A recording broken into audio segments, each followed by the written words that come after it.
It is said that during the time of Umar, a brave warrior of Rome captured a group of Muslims and told the king of Rome that there was one person among the Muslims who was a very strong and formidable person, whose fear is known even by looking at it. On hearing this, King Rome called to see this person. According to the constitution of that time, a chain was attached in front of the emperor, due to which the outsider had to bow before the king. When this male believer saw the chain, and knew that he had to bend under it and go forward, so he refused to appear before the king. Then King Rome ordered the chain to be lifted so that the man could come to him. He was allowed to see and talk to him. So when that person went to the king, so the king said to this person that you should enter our religion so that I can put my ring on you and give you the empire of Rome. On hearing this, the believing man said, "How much of the world is in your possession?"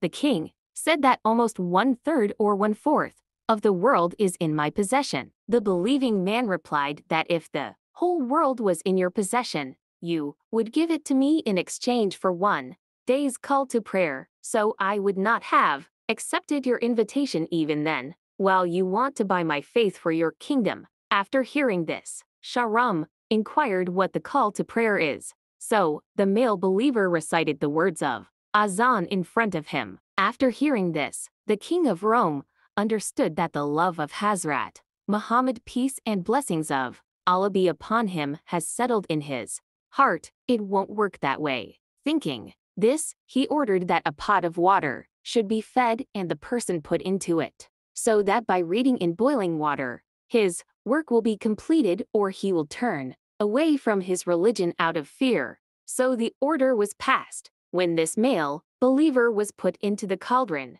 he entered it reciting Bismillah and came out the other side with the blessing of God's command. People were even more surprised to see this, and after that the king ordered that he should be locked in a dark room, and for 40 days nothing shall be put into the chamber except swine and wine.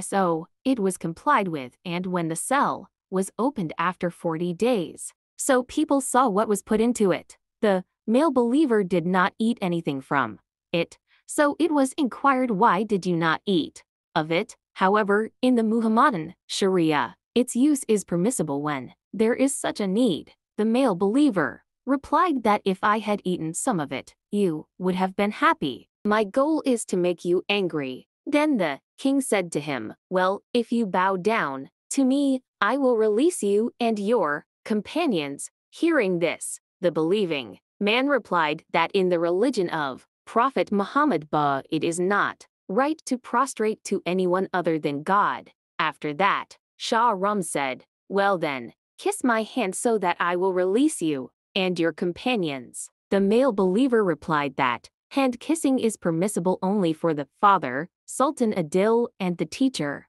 not for another. Then Shahram said, kiss my forehead. So the male believer replied that yes, it is possible with one condition. The king said, as you please. So the male believer put his sleeve on his forehead and kissed him, with the intention that I'm kissing my sleeve. After that, the king released the believing man along with his companions with a lot of wealth, and wrote a letter to Hazrat Umar that if this person was in our city on our religion, so why should we worship him? Therefore, when that man appeared in the service of Hazrat Umar, may Allah be pleased with him, he ordered that he should not keep all the wealth of others for his own share, rather include the people of the city of the Messenger of Allah. May God bless him and grant him peace. Hearing this, the male believer obeyed him, and the donation or offering he received, all people participated in it. From this incident, we learn that the truth is the person who trusts in Allah with faith and sincerity. Allah helps him in every situation. Therefore, we should also keep an eye on Allah at every turn. May Allah Ta'ala help us all to act. Thanks for watching my video. Please like, subscribe, comment, and share.